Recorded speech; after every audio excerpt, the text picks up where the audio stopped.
So I'm going to start off just by saying that, so it was about April last year that Ian and Patrick got together to talk about, maybe trying to get a show at Phoenix, I think. And then they approached me because they felt their work resonated with some of the ideas in my work, and maybe the fact that we all had processes that were kind of at the base of the way that we worked, and then I suggested that we also talk to Stig, and since April we had a number of meetings which were really, really lovely to have, actually, just to talk about what we had in common, and we just talked about what motivated us really and why we were doing what we were doing, and so after that we approached Phoenix and asked if we could do a show, and we did have an idea of a name, because we thought hard painting would really, it might encompass a lot of different things, but it might, and be sufficiently open enough for us to all be under that banner. And a bit provocative too. And macho, because we're already macho. We're all very macho, obviously, if you know us. And what?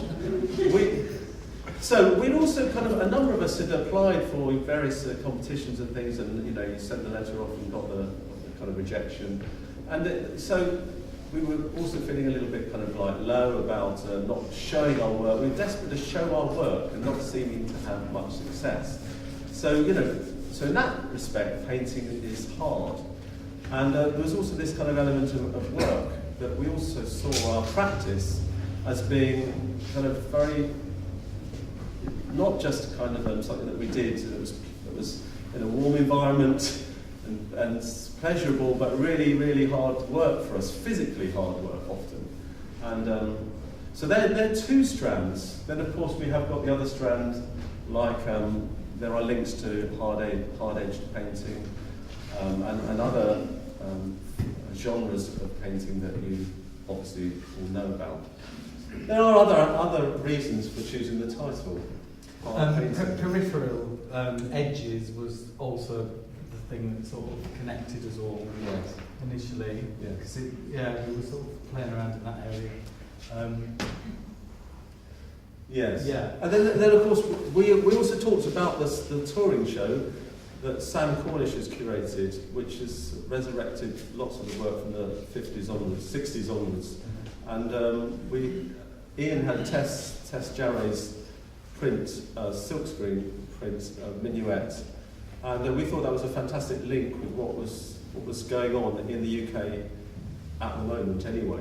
So we feel that this show does link in with this with the tradition and with a current kind of resurgence perhaps in an interest in neo-geo, geometric, hard painting. So there we go. Painting is hard, Yeah. So Steve, Any questions?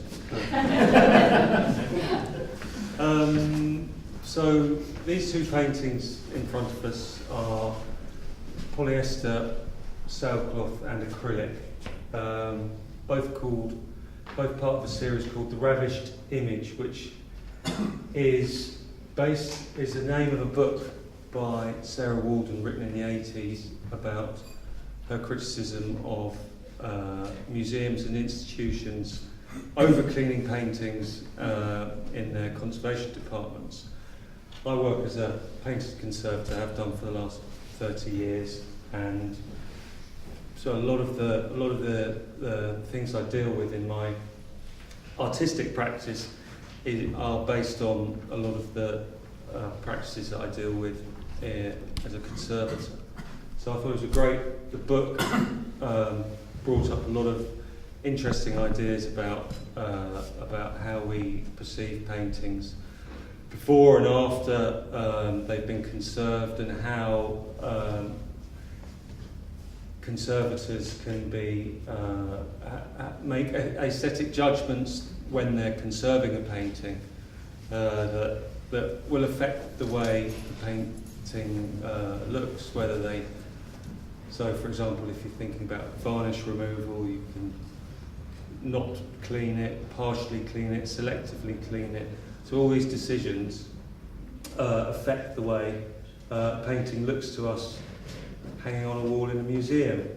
And so part of the titles and the series I'm working on is based around these sort of ideas that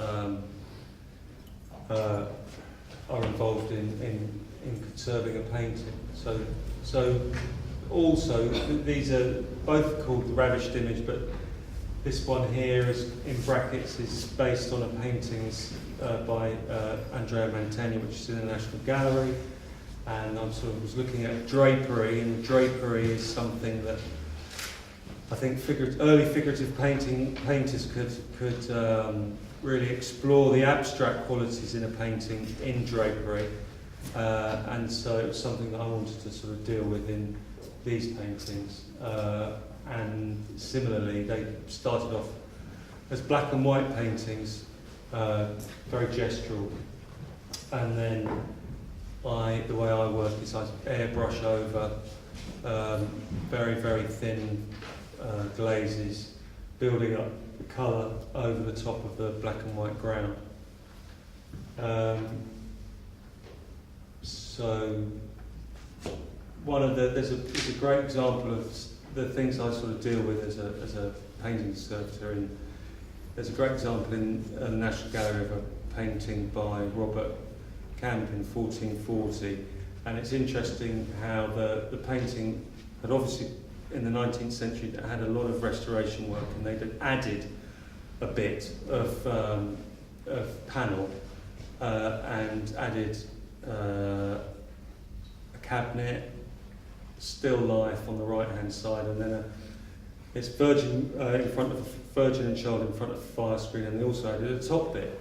And when it was restored in the 70s, I think, they found that it had been added to, and they decided that they wouldn't remove the unoriginal part, and they would keep it, but they would retouch these added parts slightly darker, so you could recognise that there was something different about it that it was added to. Also in the drapery of the cloak, of the drapery, it's completely faded, so it was purple, the red is gone, the red dye that was in there is gone, so it's much more angular and contrasty than it would have been. So all these sort of things that I deal with as a painting conservator sort of are kind of in this painting are part of how I'd like to read these paintings, even though they're, at the end of the day, they are kind of field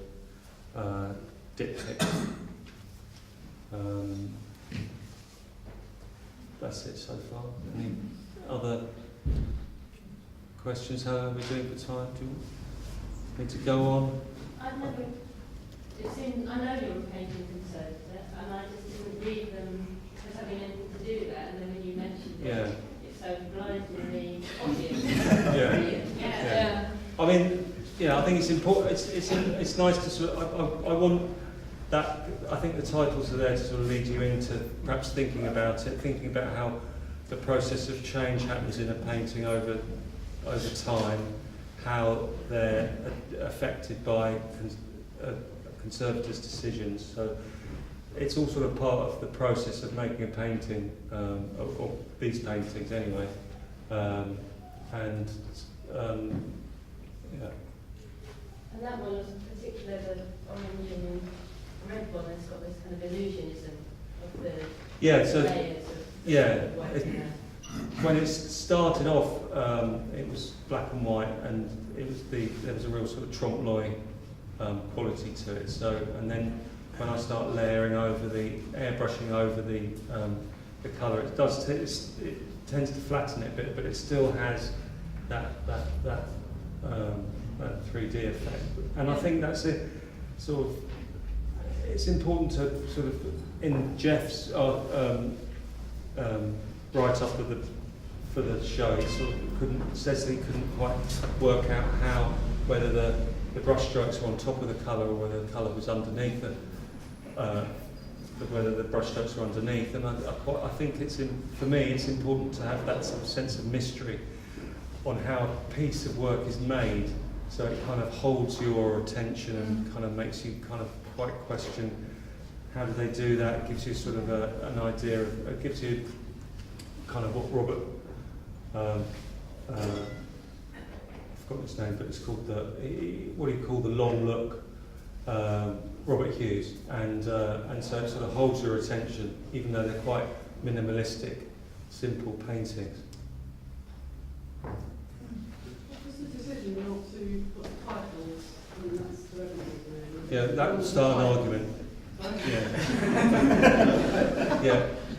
I would have preferred labels, but we all sort of, no, I'm telling them now. There was a collective decision I lost. So why? Why would they not? Why have they not got? I don't remember Stig actually ever saying he wanted labels, All right. but so I'm not sure there was a battle to win or lose. I think it was felt that they would be distracting. Yeah, well, that was the main decision, I think. Yeah. It was about distracting, taking away, because it's quite clean without them. Controversial. When you made the paintings, did you refer to the originals that were in the cycle? Yeah, the reproduction, the memory of the place. It was when I go up to the National Gallery a lot, although that one's in the National Gallery, well, not that isn't in the National Gallery, but the other one is a fresco based on a fresco in Orvieto by Signorelli. I saw that 20 years ago, but it sort of stuck in my mind, and then as I was making it, I started looking at the images and thinking about it, and the same with the green one, the Poussin-based painting in there, in the other room. Yeah. So, yeah. So the But I don't sort of sit there. original- Pardon? They're in there. Yeah. Yeah. And then sort of as I work them up, I'll sort of look at them and yeah. How do you get what you told us verbally over to potential customers without standing there and explaining it, or don't you think that's important? I don't think. Well, certainly with the title, it's sort of a way of a lead in. I mean, there is a lot to perhaps explain, but I'm quite happy with you just to sort of experience the paintings as they are, and if you don't know that there's all that behind it, fine. Yeah.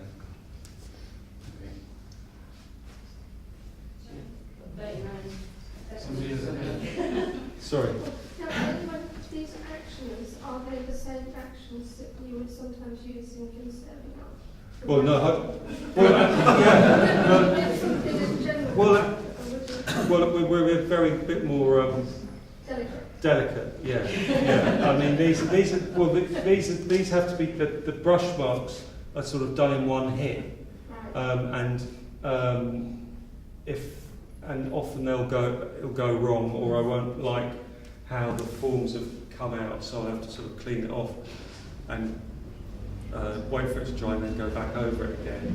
And often there's a lot of discrepancy, a few mistakes, so I'll spend after I've got pretty much the brushwork done, I'll spend quite a few weeks retouching, sort of working out painting in the sort of the finer lines with a very small brush, like I would as I. It looks really quick to me. Yeah, I mean, it is very quick. The initial hit is, but I wouldn't clean a painting that quickly. Give it a good scrub. Okay, thank you. Great.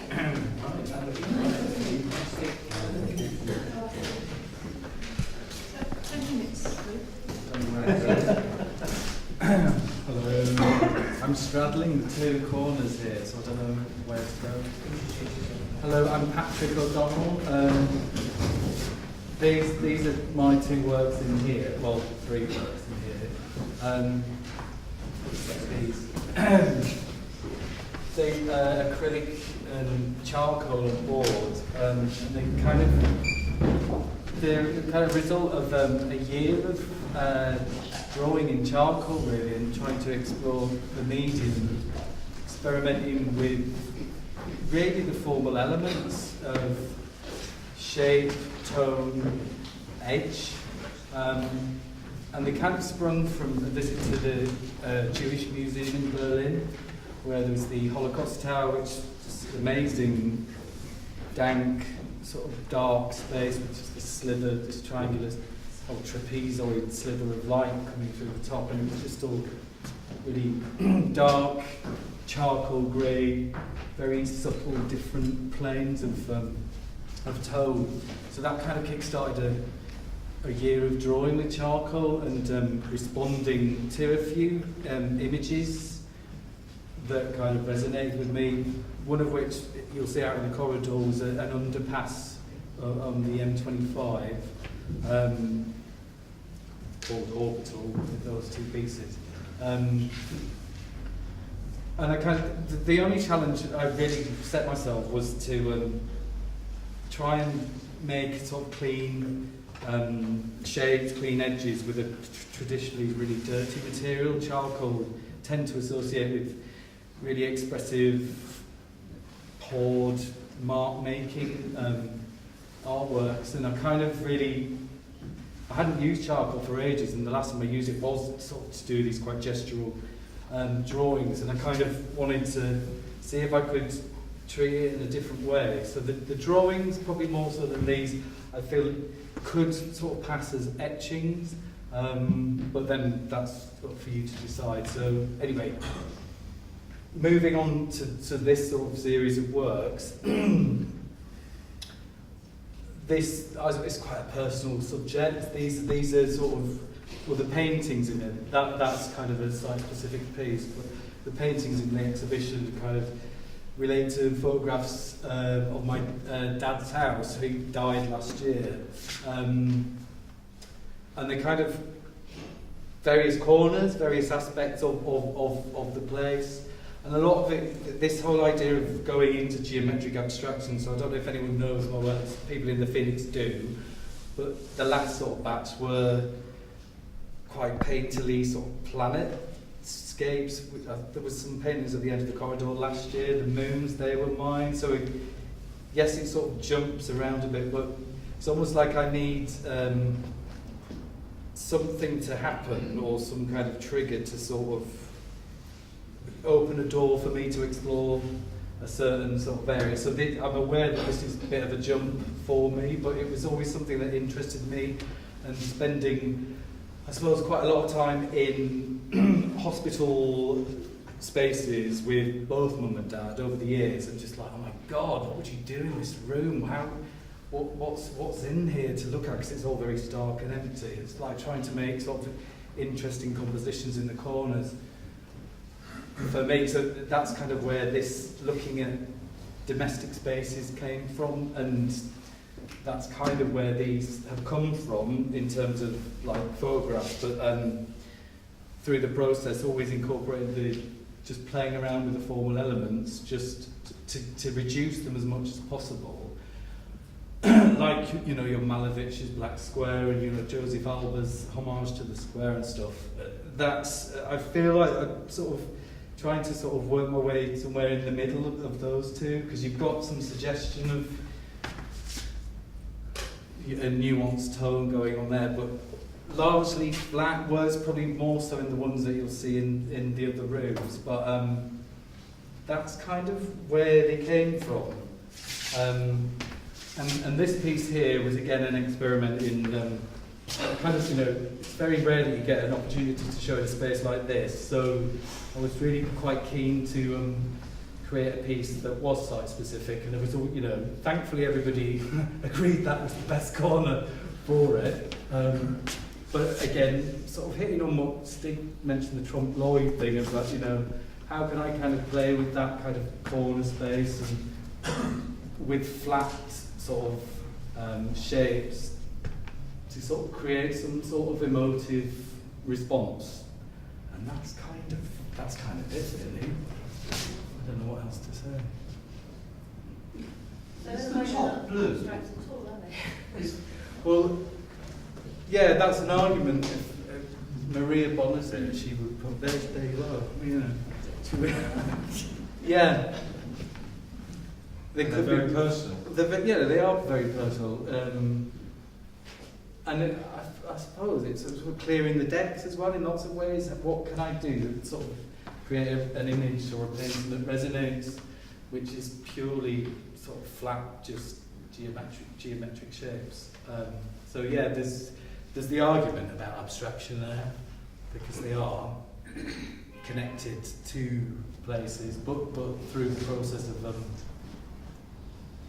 exploring and experimenting and playing with the formal elements, really. That's kind of where they come from. And someone said blue. Yeah, it's Payne's. I kind of tend to work with Payne's grey, which does sort of have blues in it. Prussian or ultramarine, depending on the brand. So yeah, a tint of it becomes quite blue. So yeah, that's it. But the paper is partly paper and partly wool, isn't it? Yeah, yeah. So the lighter bit is charcoal again. The argument for it being painted, because they are done using a brush, is charcoal dust and brush. So you have to use sort of the mask to sort of not get black look, and the other the sort of the more charcoal grey, that sort of layers up. So they were created here as well, because I wanted to have that. I like the I suppose there's a warmth to the charcoal, which the paint could be quite cold and flat. Within the charcoal there's a slight nuance of tone, but because you could never get a totally flat, uniform surface. Yeah. Did you put titles on them? Again, because you're saying that some of them are extremely personal and referencing exact places. Yeah, they're titles. I mean, these ones are domestic geometry, so they kind of all could fall into that banner, but the tondos in those two rooms, something to remember me by, and the other squares there on a plane. So they kind of play with my interest in popular culture, records that I really liked. They're on the plane, something like reference to Nirvana, but it's also looking at sort of the set utopia, the whole modernist abstraction, clean lines, reducing it down, but also it's, you know, on that song's about being on a heroin high and all the rest of it. So, you know, just lots of sort of things sort of feeding into them, and yeah. Shall I go over here? Which is so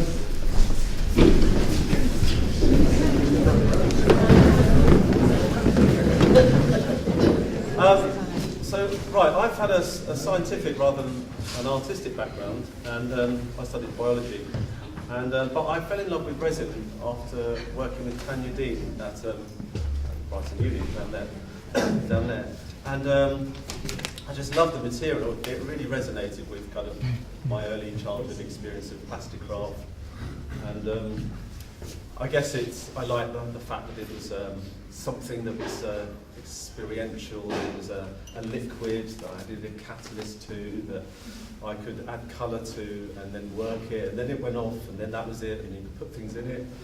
Excuse me. So it seemed to be a great material, and I thought, yes, this is definitely me. And since then, for the last sort of 15 years, I've had a studio here for a long time, and I've been beavering away, kind of like just experimenting with the stuff and what it can do, what the possibilities are behind the material. So I've very much been material obsessed, and I haven't just done painting, but some sculpture as well, and so made some meteorites and you know, used resin and glass fibre, but I've kind of been most happy when I've been painting with it, or pouring it and painting with it. Okay, so I use polystyrene resin. So it's styrene, the monomer, and then it's catalysed. It polymerizes into polystyrene, and as a material, it holds its colour exceptionally because it's plastic, and I can make my own colours up from the pigments, and so it's very versatile. It's very hard, and so I can work it. So I add it and subtract it. Okay, and so that's my material, and it's a great material, but it's a bit dodgy as well. I do have to wear a mask. Sometimes I don't. It's quite dusty and sandy, and so I'm a little bit careless, I think, as well, which I shouldn't be. But maybe there's a little bit about the danger of it that excites me. I don't know. And I'm right at the top with a balcony, and I do a lot of the sanding out the balcony. Sorry, Suzanne. The noise, the repetitive noise, etc. So now, and I've experimented with figurative work and other work, but kind of recently, and I've also always collected things. But anyway, I started to collect the CMYK registration marks from cereal boxes and things like that, and obsessively stored them in envelopes attached to my fridge. And my son sent them to me, and Jane got annoyed with me for, you've got enough now, Phil. Just like you've got enough records and all the rest of it. So, but anyway, I've collected them, and to me, they're like, that's enough. That is just enough. Those landscapes, those just few colours, they don't need anything else. And so they kind of, I thought, well, I'm good at reproducing things, so I'll just literally paint some. And so that was the start. So I just painted some, maybe changed the colours, added a few more rows. So I started to kind of use those as a springboard for some paintings. And I think that's, I think plastic comes from oil. It's pretty horrible stuff. We're all worried about it, aren't we? But I think it's the best thing to use it for, paintings. Because painting is the best thing, isn't it? It's the most important thing. I think so. I think there's a nice irony about using something that's usually trash and throw away and use the cheap stuff or burnt, and then but actually make it kind of sacred and saying this is something that will last, it's a treasure. Hopefully, some people will think it's a treasure. Pass it on. So that's the kind of reason behind the material. So I feel that it's it really suits me where I'm at in terms of my kind of outlook on the world as well. And the fact that perhaps I'm celebrating as well the kind of the plastic age that we're in, and maybe criticising it too. But so referencing packaging, which in a sense, if you think about us humans, that's probably what we'll be remembered by, the fact that we are excessively packaged and listen to the planet with it. So now, what do the paintings do for me, and maybe because once I've done them, they're now a different thing, aren't they? Because they're very much anchored in the process for me. The process of doing it is the most important thing. But now that they're done, when they're done, they're kind of like a different thing, aren't they? They are a painting still. They're kind of a bit of an object as well. But I kind of think that maybe they're like any contemporary, perhaps abstract, particularly minimal painting. They kind of take you somewhere else, and that's what I hope that they do. There's some optical illusions that draw you into the painting initially, perhaps with the kind of the folding of the shapes, and so I hope that they're going to then take you to a different place. And I did write a quote I wanted to read, because there's a quote by my brother John, who was really important to me, and he said, "Painting is an idea. It is this idea of belief that painting might provide a lucid passage through life, and pictures themselves may be a vehicle to provide room for belief." And I think that's for me, could be like a quote that I will also use, because it's like, what do you do in your life? What's important in your life? And for me, it feels like this is the thing that I can do, that I love doing, and maybe it's a reason as well, a reason for living, as well as family as well, with friends, obviously. But at a deeper level, it kind of feels like a reason. So have I had my 10 minutes yet? You've run out. So, anything more I can say? It's, Phil, yes. given that they're from, the thing that always strikes me about your work is how beautiful it is, and but they're from these kind of very banal They are, things, aren't they? and that's always interesting. I mean, I suppose the scale, you enlarge these kind of CMYK things, and they're not direct translations. Well, they're not. are they? There's no CMYK Yeah. that is that. Yeah. I've changed the colour. There is something which has 12 colours like that in a block. Those over there, I've just made up my own palette really of colour with those, and with others I have too. So this is more literal, but this part isn't. This part isn't. But I've tried to. The thing about the resin is I've experimented with it, and now I can get really thin, really ultra thin lines by painting on an edge. So I can get really thin black lines with the resin, and I can get a really flat bit, really just very flat, kind of almost stone-like quality. And then by using some translucent layers, I can paint in lots of layers, and then you've got almost like a gesso kind of effect with the resin. So I love the fact that I can get all of those things and put them into a painting. I mean, like this little one here. This almost feels like gesso here, and yet that's incredibly flat. And yet there is depth because of the illusions that happen with the painting. So, Suzanne. I'm not thinking this through, I don't quite know how it's going to come out, but it's kind of linking from Stig to you. I'm talking about the lifetime of a piece of work, and because it is resin, it can change colour, can't it? So if you look at something from 50 years ago, it kind of can go purpley or browny. Yeah. Well, the future of these, and especially because colour's so important, so Yeah. 40 years' time, might these actually alter, and would you be okay with that? Well, I think it holds its colour more than anything else, actually, polystyrene. So, I mean, if you look at landfill and look at the plastics in the ocean, I know they fade, don't they, because they get scratched up. But I think my oldest paintings are probably nearly 20 years old, and the colour is as vibrant as ever. And I've used lots of pigment mixed in with the resin. So, In 100 years' time, if they Yes. did slightly change, would you Yes. want Stig making them how they were to start with? Or are you happy for them to take a layer off, Steve. Yeah. Probably. I think that I'd be happy about that. What's your favourite colour? I don't really have a favourite. Green, I'd say, but I don't use it that often. Can I ask you a question about the process? Talk about some quite personal stuff. Do you actually paint it on with a brush, and do you do sketches of it beforehand, or plan things, or plan things that aren't in resin, and then execute them? No. I kind of plan, and I do a few limited sketches, but really I start, and then I'm. So I'll start with some measurements. So I know where the kind of like the coloured bit will be. I know I want to leave lots of white.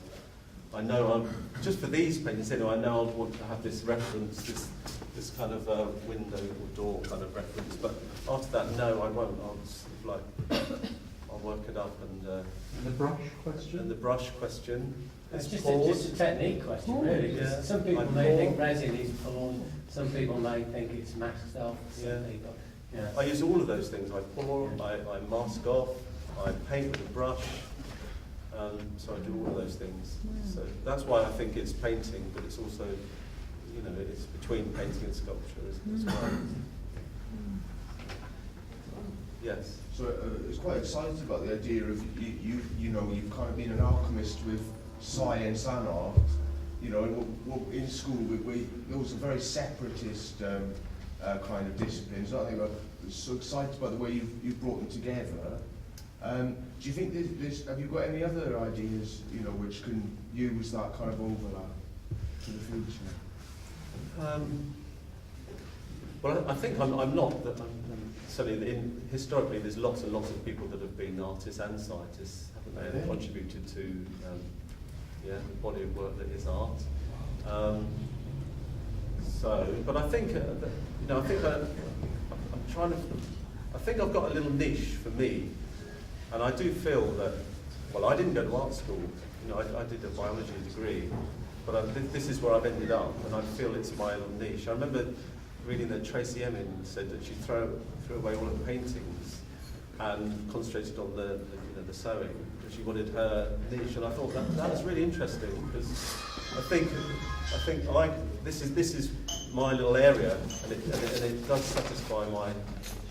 Yeah, I think I'm saying some things about our use of science and approach to science, and in my use of material. So, but who knows? Yeah, I have got another series of planned. Time. Thank you.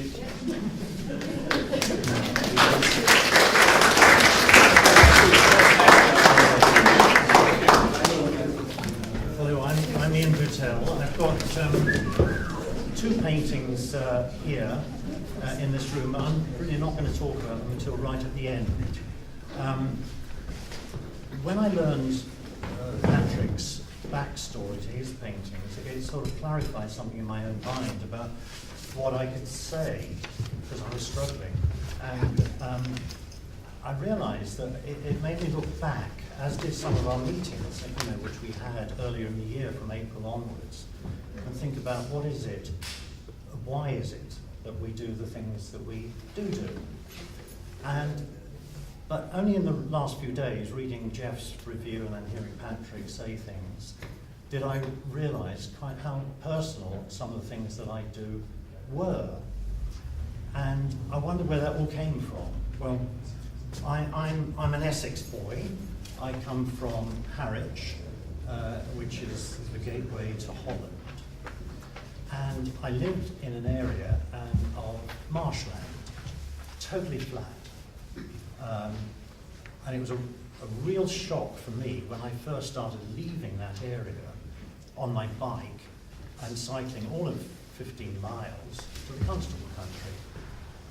And I remember the absolute shock I had, I was about 10, of getting to the top of a hill, not a very high hill, but I had to countenance going through a tunnel of trees to get down to Flatfoot. And I was terrified. The height of these trees, and they arched across the road. And I was really fearful for what might happen to me, which is quite totally stupid, but I was only about 10, maybe really. But I forced myself to go down, and then suddenly Flatfoot Mill at the bottom opened up, and it was flat again. And I was quite happy and content in the flatness. But I realised I'd conquered a fear about verticality. That's one bit. My mother used to work on the ferries that went across to Holland. And frequently she would come home with magazines that people had left on the ship. And this was from maybe 7 years onwards. And I suddenly saw in some of these magazines, I didn't understand the Dutch, but I suddenly saw illustrations of Dutch landscape painters, and then later of Mondrian. And I instantly got Mondrian. I didn't have to think about it. I'd never seen it before, but I got it. I realised it was the painting of the landscape that I loved to inhabit. It was the lowlands, the marshes, flatness. But suddenly you become very aware of every little tiny bit of verticality. And I realised that later in life, when I trained as an architect, obviously you get very vertical. And I worked on a 31-storey GLC tower block, the last GLC tower block designed by Erna Goldfinger. And but I suddenly had become aware even of little tiny heights on the marshlands as being incredibly important. And even the paintings I did at school, they had all these sort of Mondrian-esque verticals and horizontals. They just seemed to be so natural to me to have this opposition. I'm getting very dry, I'm sorry. Is there any water everywhere? I'm just sort of almost cranky out. Thank you. Oh, thank you. Thanks very much. I should have done this earlier. But, you know, I always drew, as I say, these sort of gritty kind of things. But at the same time, I often backed them up with the complete opposite, the fluidity of sort of Stig's work and of Joanna's and things like that. And I've only lately understood, you know, what all that was about. Some of the imagery, for example, at Flatford Mill, and it's interesting actually. I went there with a book of Constable paintings, and I never found a vantage point anywhere for any one of those paintings, because they are like collages. You know, thanks very much. Constable put together bits and pieces. I mean, the ford now no longer exists, but it was never as close to Willie Lott's cottage as it is. The lock gate, which separates fresh water from the sea, does exist, but it's a long way from the cottage. But on that lock gate, I used to, in particular seasons, I see migrating eels, the little tiny elbows coming across. They'd come across from the Sargasso, they'd come upriver, and they were climbing these lock gates in order to get into fresh water where they were mature. And this place was writhing with curving lines, yet it was a really rigid, rectangular door. It fascinated me, and I went there every season to see it, this combination of fluidity and grid and solidity. And eventually I became, well, I trained as an architect, but I never became one. And again, it was this, you know, I had, in the Goldfinger office, I had to do an elevation of Trellick Tower, which is now a grade 2-star listed building. There aren't many people who worked on modern listed buildings. But this elevation, he wanted changed, because since he'd first designed it, all the shadows were different, because the windows were in different positions to the structure. So I had to do all of the different shadows, and some had recessed, some had come forward, so there was a kind of a shimmering once he had this single shadow line that he wanted to pick up. And I thought, well, this is wonderful. The grid has completely, the grid of concrete, Great Brutus building, had been completely broken down by just the depth in which he placed the windows, and therefore the shadow they caused. And I loved doing that drawing, because it was just so fluid with diagonal shapes again. So, fast forward a long, long time. I did a fine art degree late in life, and I started doing these kind of things without actually understanding until perhaps only a week or two ago why it was that I was doing them.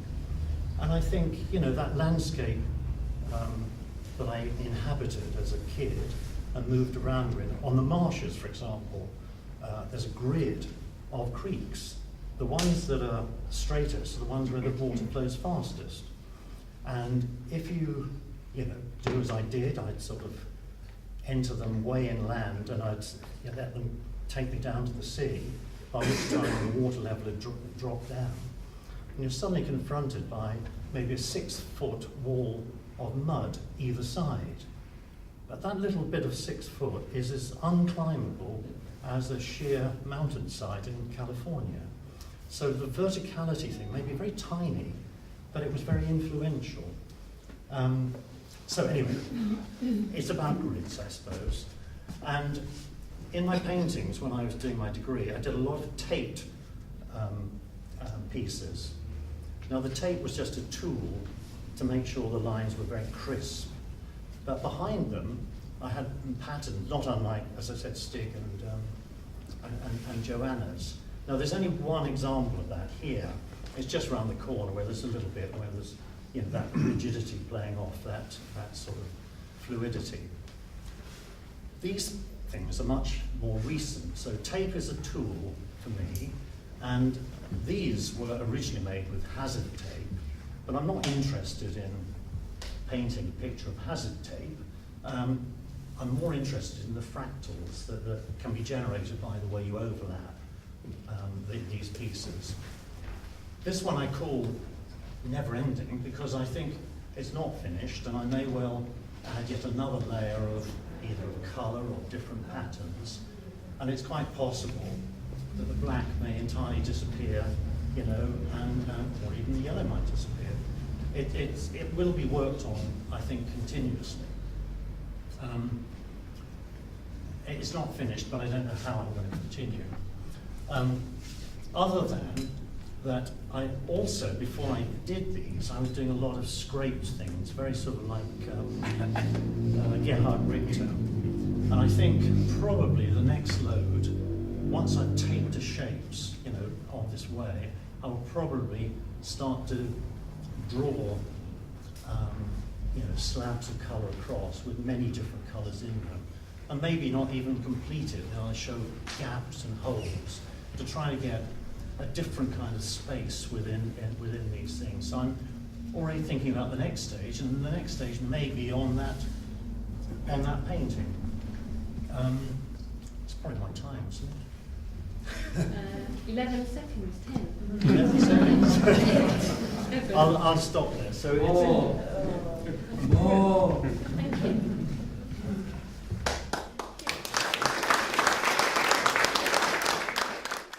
I don't know if I'll manage the full 10 minutes, but I'll try. So I sort of came to painting as a sort of self-taught illustrator many years ago. And I was a freelance illustrator for about 15 years. And then I went and did a BA Fine Art to really spread my wings and explore and, you know, try all sorts of different things. And mainly concentrated on painting and printmaking. There wasn't a huge amount of support for painters at that time, this is in the 90s, because painting was supposed to be dead then. So I spent most of my time doing screen printing, which gave me the sort of masking bug. You know, I've got really into using masking tape and clean edges.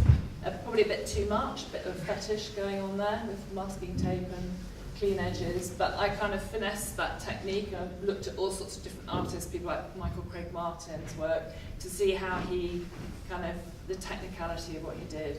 And I understood also that from looking at his work that he used a lot of undercoats, different colours underneath, so he used complementary colours. Underneath a blue would be an orange, etc., which gives a fantastic richness to the final coat. So for example, this painting has got probably about 3 or 4 different paintings underneath it, so it's been kind of worked in layers, and you can see the kind of history in the lines underneath. So when I was at college, I was kind of terrified of colour, so for a long time I just used black and white. I painted in monochrome, just like one colour in different tones, or black and white, for a long, long time. And then eventually got more courageous and took colour on and sort of really started to explore over the last sort of 10, 12 years, really exploring colour relationships. But it kind of took me to a place where I was just, it was about formalism, it was just about colour and composition. So I did a couple of courses, and I didn't do an MA ever, but I did a couple of sort of postgraduate courses that really helped me to kind of look at content in the work, and what it is I'm trying to say, and what it is, asking myself the question, why would someone want to look at my work? What is it I'm trying to say? What is the point of it all, basically? And that was quite interesting. That was a course I did at the Essential School of Painting last year with Bob and Roberta Smith, who's running that course. So then I started to kind of find like different subject matter, just things in my environment. I live in London, so you know, you can see from a lot of the work there's references to urban life. This is called Pink Shed. Works about allotments. That's kind of could be like a configuration of an allotment with a shed. I mean, it's, you know, it's whatever you want to kind of make from it. I think what I'm trying to do in the work now, I feel I'm getting to a point now where that, as I say, there's more content, and I want to kind of make paintings that are actual experiences rather than paintings that are about an experience, if you know what I mean. There's a subtle difference between the two. These paintings here were started at the beginning of last year. I did about 15 of them, all different colourways. and there's another painting in the other room, which is from an earlier series. But as I say, I think I haven't actually worked in such a scale. This is probably the largest size paintings I've ever done. I've only done 2 so far. But it's kind of amplifying things that I feel are actually kind of what I want to say visually, that I'd already done in smaller form. So I've done this painting in a like 12 by 16 format, and then I kind of took it to a much bigger scale to see if I could pull it off and to see if it would work. And also, it's kind of like it's really helpful to have a maquette of something that you're going to then do on a larger scale. Any questions so far? The green parts of your painting at the top there is very much in the style of Stig. Did you copy him or did you do that? Which part? The green. The yellow. This bit. Green, Yeah. yellow, yeah. No, I think when Phil and Ian saw my work, I think they just felt that it, and Patrick as well, I think they just felt it kind of fitted with the different artworks here. Yeah, there's bridges across all of our Yeah, so I think it's just, it's that sort of synchronicity thing, like people working in a similar way. Were you part of the conversations, as Stig and others were talking No, about no. this very intense process? No, Okay. no. I was very kindly invited, sort of quite late in the day, and I was delighted. I was really pleased to come on board, and I think it's some fantastic work. It's just very cohesive, I think. But that question was a funny question in a way, like did you copy it? But We've only just met. yeah. I'm just worried that it would explain their relationship to her husband. But the To my husband, yeah. thing is that when you're working, with abstract work, maybe more so than figurative work, I thought your work through there was sticks because I knew that was sticks. Yeah. And so there's it can be confusing to overlap. attribute different works to different people, and there's a sort of loss of identity, and that's sort of terrible for artists, isn't it? How can you mistake my work? But for it's someone not else's? really. No, It's kind of critical mass in a way. It's that Yeah. there are quite a few of us working in this way, aren't there? I mean, you look at the artists like Mary Ramsden. It's using that kind of very painterly kind of, like whitewashed windows. I've always been kind of It's kind fascinated of by that. challenging when, for a lot of artists, the idea is that this is their unique thing. This is Yeah. the touch of the artist, I know, what is it's like the special. unique, special Yeah. And so it is quite a challenge. quality. It's Yeah. a challenging aspect to the work that you can then mistake. I know what you mean. I It's totally know what you interesting, mean. yeah. But yeah, I mean, there's been an awful lot of painting done, and I mean, It's a language. it's a language, Yeah. exactly. It is a common It language. recontextualises itself in every different painting. Exactly. And every different It's a good way of artist putting uses it. And I think, for me, that's what is interesting about this exhibition, the way that the process has, got its different origins with all the different contents of the artists. Yeah. I think it's a really great sort of group of artists got together for this show, and that there is a lot of common language and common kind of content, definitely. I do really process. see a real difference in your gestures, even though there's an obvious link because of the way the It's a bit like handwriting, but isn't it? they're really different. You kind of look close. Yeah. I think they are really different. Can I ask something different? Can I go back to something else you said? Is that all right? Yeah.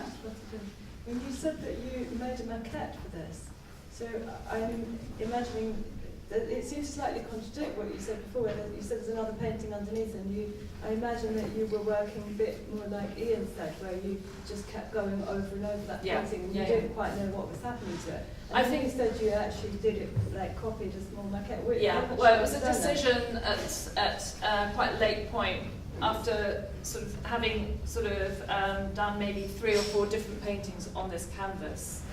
I then thought, well, what if I take this smaller painting and transfer it. So both of those. So yeah. So I mean, working this size is a bit terrifying. And you kind of have to make it work, especially in my studio, which is not that big, and I'm sort of like tiptoeing around canvases, trying to, I'm not. But you didn't mean maquette in the sense of a three-dimensional object. You meant a smaller painting. No, a smaller painting. Yeah. And did you scale it up with really accurately with a No, grid? I did it by eye. I did it by eye. I just did it by kind of just kind of more intuitively. I So think. that's my question. So how do you feel, and this kind of goes to everyone in the exhibition, how do you feel about scale? Scale of sort of scaling up, which you described a painting, but the within the context of abstract painting, the size that you present the work. It's a whole different thing. affects us all. It's a whole different thing. Yeah. Because for years I've worked really small scale, and I've kind of like dug my heels in about, it's like Tom Arabs only ever does like certain size, like A3 or something.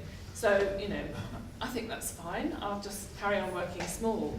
But people kept saying, especially men actually, interestingly, why don't you work bigger? Yeah. And actually it was really liberating to do it. I did 3 large paintings, 2 are back obviously in the studio, the same size, exactly the same size, and it was great. And it's quite terrifying at times, and as I say, you have to kind of, there's a lot of having to resolve issues, because it's amplifying all the problems like many times, but it's very, very rewarding and liberating. So I want to do more. So larger you enjoyed works. scaling up? Yeah, definitely. Does it also help going bigger about what you were saying about moving from creating an experience rather than creating a version of the experience? Exactly. When you go bigger, Yeah. it's easier to create that impact, isn't it? Yeah. I think it's more, it's human scale, it's sort of comparable to the physical body, so you could almost feel like you can step into it. Yeah. I don't want to use the word immersive, but but yeah, there is that. Obviously, when you're working bigger scale, it does feel you're amplifying the experience. And did you do them all the same way? Did you have large ones that you'd already done smaller? No, the other ones that I've got back at the studio were just done more intuitively without working it out on a smaller scale first. And they're a lot less complex than this one. So that's something I'm going to have to work on in the future, doing more as I move forward. So are you going to go bigger still? Probably not. Unless I get a bigger studio. Maybe I'll have to move to Phoenix. I just thought if you made a really small space and you put it in a bigger space, and you might think, actually, it's just not that big. Yeah, that's true. It's all relative. It is all relative. That's true. So are many of you here painters? Most of you painters, yeah? Quite a few of you. Yeah? Okay. Right. Yeah. I'm sorry. On the way down here, I saw this really, on Instagram, there's this artist, this painter called Matthew Weir, and I just thought I'd read this out to you because I thought you might be able to relate to it in relation to the kind of experience of tussling with the plastic arts in a freezing cold studio, listening to Radio 4, etc., etc. Anyway, Matthew Weir says, this is his kind of, his experience of painting. This is going really well. I love painting. It looks shit. I hate painting. I'm enjoying myself. I wish I could be anywhere but here. This is my best work. This is my worst work. I love painting. I hate painting. I've done lots today. I must work harder. It's not that bad. I'm working too slow. I'm working too fast. I hate painting. I love painting. This is fun. I've never had fun painting. I may leave soon. I should stay and do more, and so on. And I just thought that really sums it up brilliantly, and I'm sure painters here will probably be able to relate to that. Well, that's exactly what I gave up to.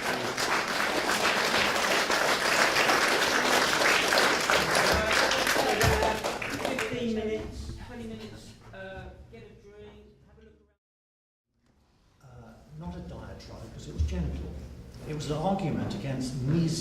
sort of architecture, you know, the modernity of minimalist architect, and he worked for Mies for a time, and Mies, you know, is associated with less is more. Robert Venturi turned it upside down and said less is a bore. And so he's for multiplicity of things. So I don't know whether that answers anything that you've said, but it does seem to me there's room for lots of different things. Yeah. And I think that's what I'm most interested in, what I try to do when I paint. I try to paint in different ways at the same time. Whether I succeed or not is a different matter, but that's what I try to do. Because this exhibition felt like reasserting, you used the term the utopian. Only for what I was doing. Yeah.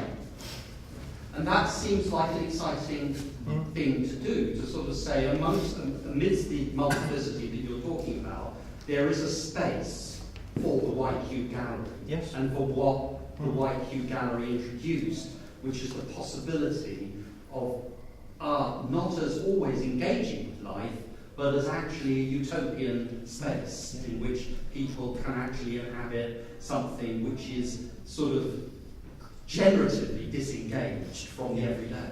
Yeah. But then I sometimes... think it's more, I think it would be more true to say that each person, each artist here has backed up their paintings with a theme or something that runs through their work, which allows us as the observer to be able to come into that. And I think it's more about us rather than them. It's our lacking rather than their need to say anything about what they do. Yeah. We need to have some sort of sign, significance, some objective, I mean, Joe, sorry, did I get it right? Yeah. Joe, you were saying about allotments. Yeah. Yeah. And that's a key word in my brain because I've got an allotment. So I look at yours with that. Patrick, you're talking about your dad. And Stig, you're talking about conservatoire, conservation. Phil, you're talking about the this packaging. So each of you brings to us this very objective thing where we can lead into that. But in actual fact, it's our lacking, not the artist. It's our inability to let go of the need to have a significant whole with which we can tie into something. You should just look at things in an abstract manner. But they gave us those wholes, didn't they? We Yes. didn't ask. Yes. They gave us those. And so we have to go with that. But that's only because we've been talking about the work and what inspires us and what motivates us. If we hadn't done that, hopefully the viewer would view the work and contribute to it themselves, either emotionally or intellectually or whatever. So it's like, I don't know, it's almost like the best end result is a two-way thing. It's like a communication, and the viewer contributes to the work by their kind of. And there you make those connections. All of those, allotments, all those connections are made. Yeah. Itself you just laid out your connections to the work. Well, the motivations as well. It's like, Motivations, what drove exactly. us to create what I you're looking at. don't expect people to see allotments when they look at my paintings. If they do, it's kind of by the by. But if there's some response, that's the main thing. Do you know what I mean? Those are all the things that we're holding in our minds. Yeah. And I think what I was really struck by in the break as I was walking around was the physical experience of being in the exhibition, seeing the paintings close up, and then noticing all the different textures. If these were representational paintings, I don't think I would have been so homing in on the textures. Right. You know, like I couldn't stop myself from touching a few of them just to experience it, to feel that resonance, the amazing smoothness of that, and so on. You know, it's just wonderful to just be in the experience rather than to think about, is it allotments, is it, you know, whatever. Yeah. Is there something also about it, the fact that we're saying it's work and we're kind of ordinary people, this is not the art market, is it? We're kind of grounded in what we do and what's important to us.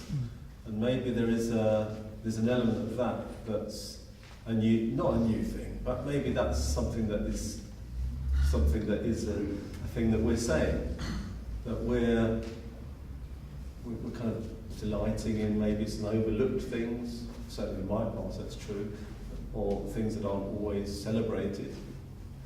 And that's symptomatic of the age that we're in, where everything's kind of breaking apart a bit, isn't it? And we're all very, very concerned about the way things are. And so maybe there is an ongoing debate, there is something that we're bringing to the debate about the resurgence in an interest in abstract art.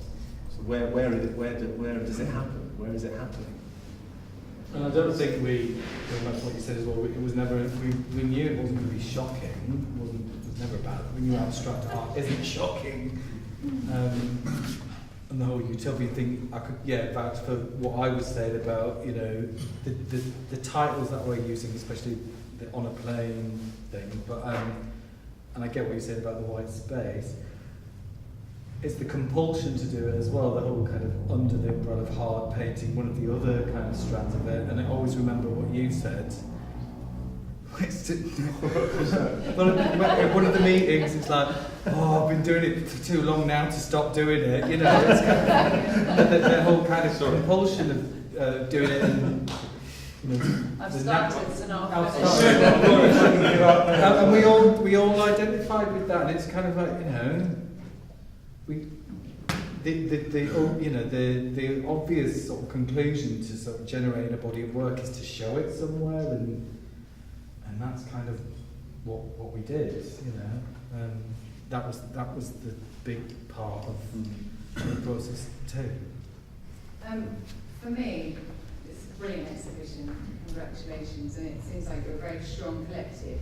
Do you see yourself kind of working together? Would you like it to tour? How do you feel now as a group? Never. Okay. I love it. If there's any openings, if you know anybody,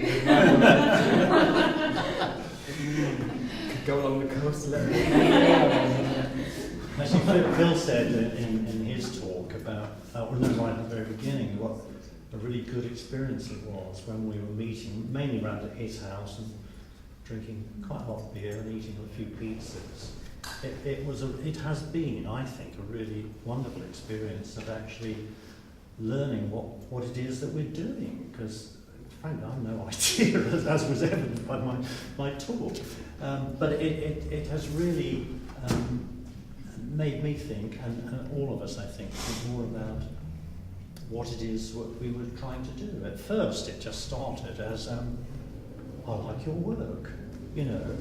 But then it developed into trying to understand more deeply what it was that we liked about each other's work. And then we realised that although visually they may be different, there were actually correspondences and conversations.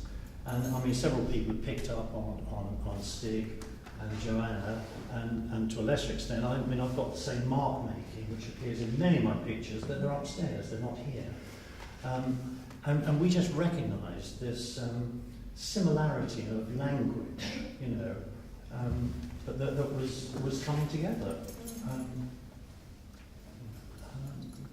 That's the end of what I suppose. Can I just say a comment about the abstract art going away?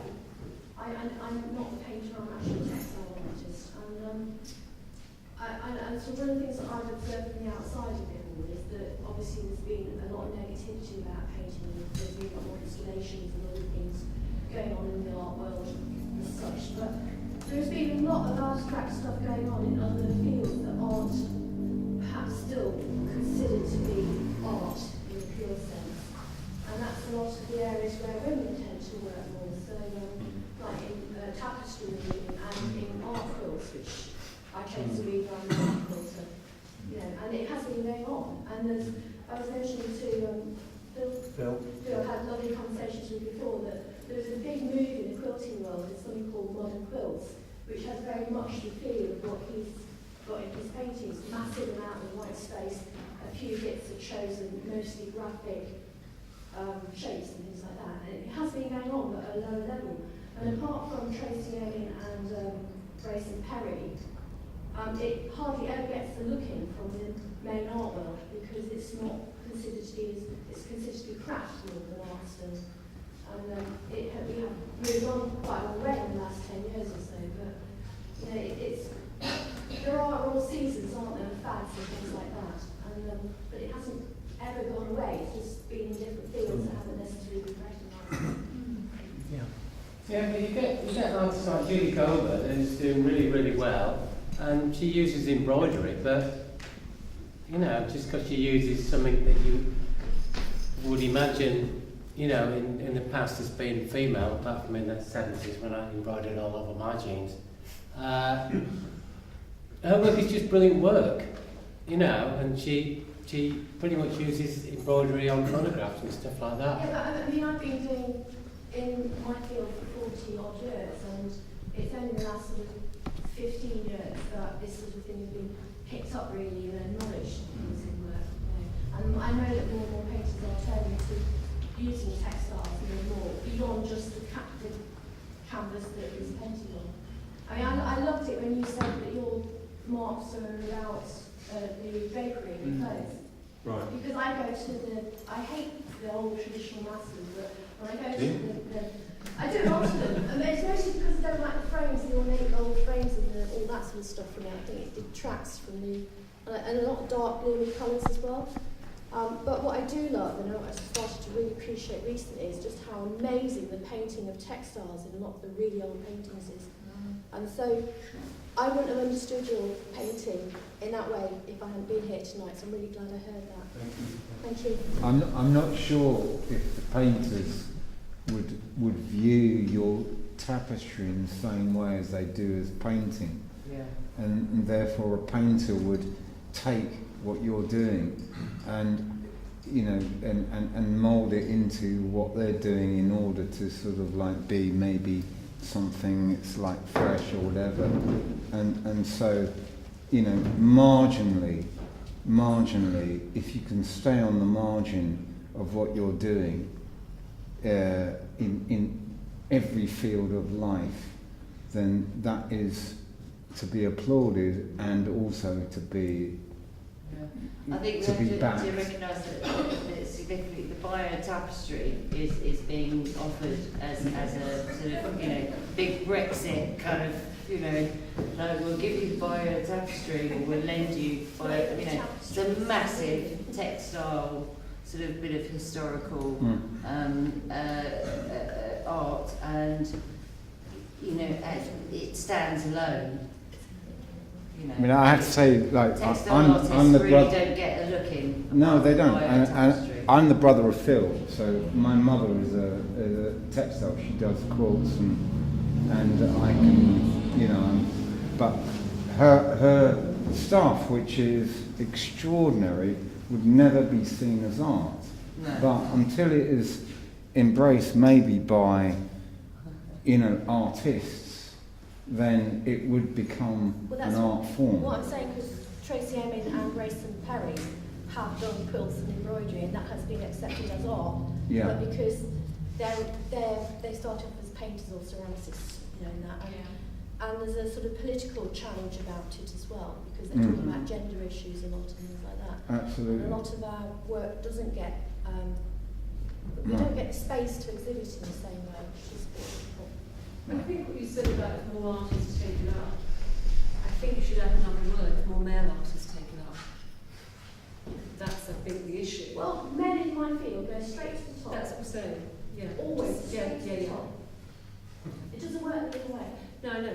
I think what you're saying is true, but I think you have to add male to that, really. I think we should have an exhibition of female textile artists. Yeah, definitely. I can give you the first person. And I agree with what you both said. I've actually been very quiet tonight. I know. There's something that other stuff I can say.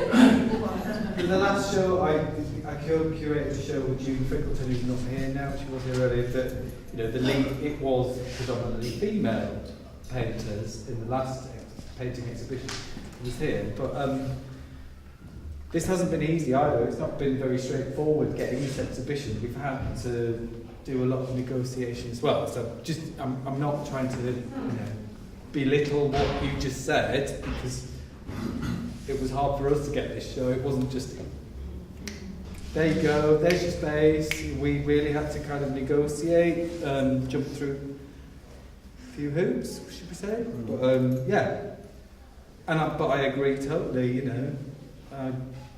I'm all for it. I work in Brighton Met College on the foundation course. I support students on the foundation course, and it's predominantly female students. But the constant sort of, since 1947. And the extended diploma as well. And a lot of the bulk of the tutors are female. Jane and Maria are here.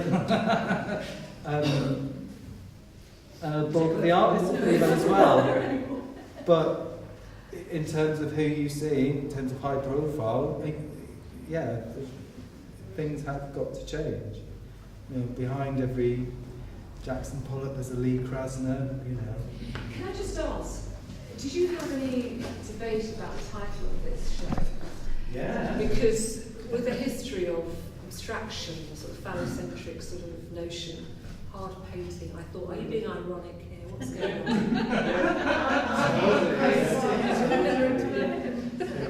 Yeah. It was mine, I think. It was written down. It was.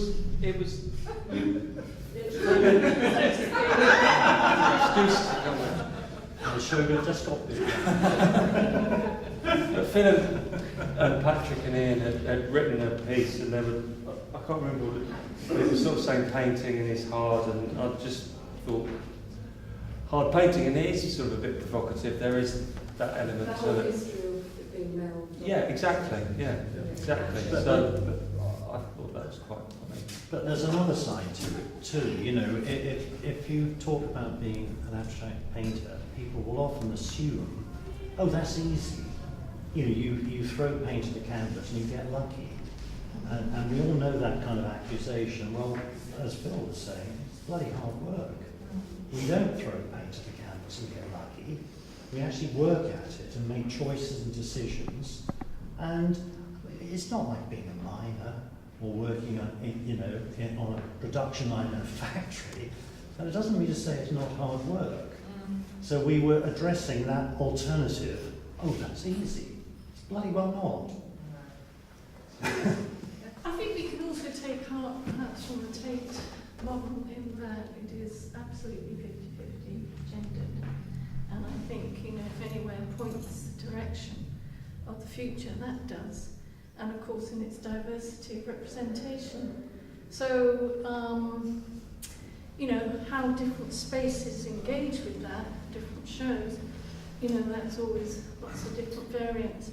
But coming back to something you said, Phil, about, we live in fragmented times. Perhaps we all need those utopias, which I think, in the moment, this can offer us. I don't know whether that's a good place to end, unless anyone else has any questions. Perfect place to end. It's a great title. Good title. Yeah, it is. And a great show. Great show. Yeah. You should feel very proud. Yeah.